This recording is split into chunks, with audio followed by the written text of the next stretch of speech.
Si bien debió presentar con sobriedad un documento fundamental sobre el matrimonio, el cardenal Fernández sorprendió a todos con una metedura de pata que no se esperaba de un prefecto de doctrina.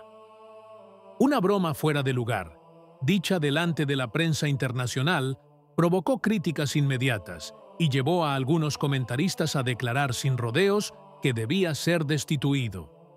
Y lo que surge a continuación es aún más sensacional. Quédense con nosotros hasta el final. Cuando se publicó Una Caro, muchos respiraron aliviados, convencidos de que finalmente llegaba de Roma un texto claro, libre de las provocaciones teológicas que habían alimentado divisiones y tensiones en los últimos años. El ambiente era el típico de las grandes salidas doctrinales, declaraciones mesuradas, rostros serenos, la sensación de que, al menos por una vez, el tema, el matrimonio, su singularidad, su exclusividad, se había abordado sin desviaciones imprudentes. Pero ese aparente clima de serenidad duró poco. Tras un examen más detenido, el documento reveló inmediatamente una naturaleza dual. A primera vista, la reafirmación de la monogamia parecía inatacable, casi obvia, especialmente en una época en la que la Iglesia se ve sometida a presiones culturales cada vez más radicales. Pero al ahondar en las capas más profundas del texto, emergieron pasajes con un sabor sorprendentemente estratégico, donde la elección de palabras parecía calibrada no tanto para proteger el magisterio como para mantenerlo abierto a reinterpretaciones posteriores. Detrás del estilo tranquilo se vislumbra un marco conceptual flexible, diseñado para ser releído y adaptado en el futuro. De hecho, la impresión que recogieron teólogos y analistas de diversos ámbitos fue la misma. Una Caro ofrece una defensa del matrimonio, sí, pero una defensa que puede convertirse en una puerta lateral, lista para abrirse en el momento adecuado. Es como si el texto optara por presentarse como devoto y benigno, solo para ocultar una estructura diseñada más para el mañana que para el presente. Una tranquilidad superficial que deja abierta la pregunta crucial: ¿hasta qué punto esta aparente continuidad es realmente lo que parece? La presentación oficial de Una Caro debía ser un momento solemne, un pasaje institucional en el que el prefecto de doctrina expresara con sobriedad el significado de un documento que pretende hablar de unidad conyugal. En cambio, todo se desmoronó en cuestión de segundos. Antes incluso de profundizar en el fondo del asunto, el cardenal Fernández optó por abrir su discurso con una ocurrencia vacilante. Recordó un viejo chiste que escuchó cuando era estudiante. Los romanos tenían sus esposas, pero la mayoría de ellos también tenían otra mujer, e incluso otro hombre. Una ironía que podría haber funcionado en un contexto informal, pero ciertamente no frente a una audiencia internacional llamada a evaluar un texto dedicado a la sacralidad de la unión matrimonial. El silencio que siguió a la broma no fue solo vergüenza, fue la clara percepción de que el prefecto simplemente había minado el tono de la conferencia, cayendo en esa frivolidad que muchos asocian con la debilidad doctrinal contemporánea.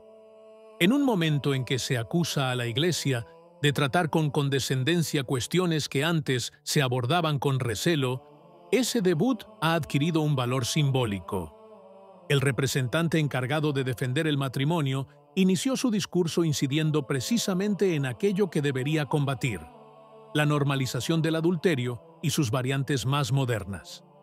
Lo que llama la atención, más que las palabras mismas, es el modo automático en que recurrimos hoy a un lenguaje complaciente, casi seductor, hacia el mundo.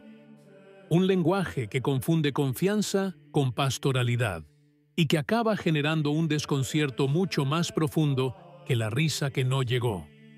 El sitio web elwanderer.com, señalando lo inapropiado de la anécdota, calificó la broma como un signo inequívoco de la pobreza de discernimiento del cardenal, incapaz, según el comentario, de distinguir lo apropiado de lo trivial, lo puro de lo vulgar. El juicio no se detuvo en la sentencia en sí. La nota recuerda que tales palabras son perfectamente coherentes con los escritos eróticos de su juventud, que aún hoy pesan sobre su credibilidad. De ahí la pregunta incisiva: ¿qué círculos frecuentaba el futuro prefecto para toparse tan naturalmente con conversaciones similares durante sus años romanos? Por eso la conclusión de elwanderer.com es tajante: hay que sacar a Tucho. Un llamamiento motivado no por la hostilidad personal, sino por la creencia de que salvaguardar la doctrina requiere sobriedad, prudencia y respeto, cualidades que no se vieron en el episodio. En cuanto al documento, lo que llama inmediatamente la atención es su tamaño desproporcionado en comparación con su propósito declarado.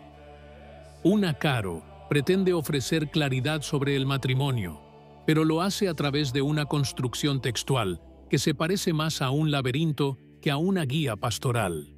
Las citas, los párrafos y las repeticiones de conceptos ya dichos se acumulan, como si la longitud se hubiera convertido en una virtud más que en un obstáculo. Sin embargo, la verbosidad no parece accidental. Varios analistas han señalado que muchas formulaciones parecen cuidadosamente calibradas para dar cabida a futuras interpretaciones. Donde la doctrina tradicional hablaba con claridad, aquí encontramos imágenes poéticas, frases pulidas y conceptos presentados de forma flexible. Es una escritura que no define, sino que suspende, no delimita, sino que abre. Así pues, el documento parece ofrecer solo una defensa superficial de la monogamia, mientras que su estructura interna ofrece una serie de puntos que podrían servir para futuras relecturas más reflexivas. Esta verbosidad no aclara, sino que sienta las bases. La cuestión más delicada que aborda el documento se refiere a la comparación con el mundo africano, donde la poligamia no es un fenómeno marginal, sino una estructura arraigada en la vida social. Roma presentó una Caro como una respuesta serena a un problema pastoral, pero la dinámica que emerge detrás de las líneas es más compleja. Desde hace años, algunas conferencias episcopales del continente piden margen de maniobra para acompañar situaciones que la tradición católica siempre ha considerado incompatibles con el sacramento. El texto parece tranquilizador, afirmando que la doctrina permanece intacta. Sin embargo, la decisión de integrar observaciones culturales de contextos ajenos a la visión cristiana indica un cambio de perspectiva. Ya no partimos de la verdad para iluminar las culturas, sino de las culturas para renegociar la verdad. Es un cambio sutil pero decisivo. Detrás del aparente equilibrio se esconde una concesión implícita, la idea de que la poligamia no puede abordarse con firmeza teológica, sino solo con gradualidad, acomodación y diálogo.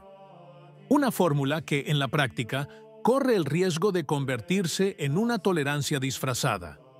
Si la Iglesia en África se convierte en un campo de experimentación pastoral, todo el cuerpo eclesial sufrirá las consecuencias. Así, aunque se insiste en la necesidad de acompañar y comprender, persiste la duda más grave. Se está sacrificando la claridad para no ofender sensibilidades culturales y expectativas políticas. Es esta vacilación, más que la poligamia misma, la que revela una iglesia que corre el riesgo de perder su voz precisamente en el momento en que debería hablar de ello con más claridad. ¿Qué opinas? Si te gustó el video, comenta «Amén». Que Dios te bendiga.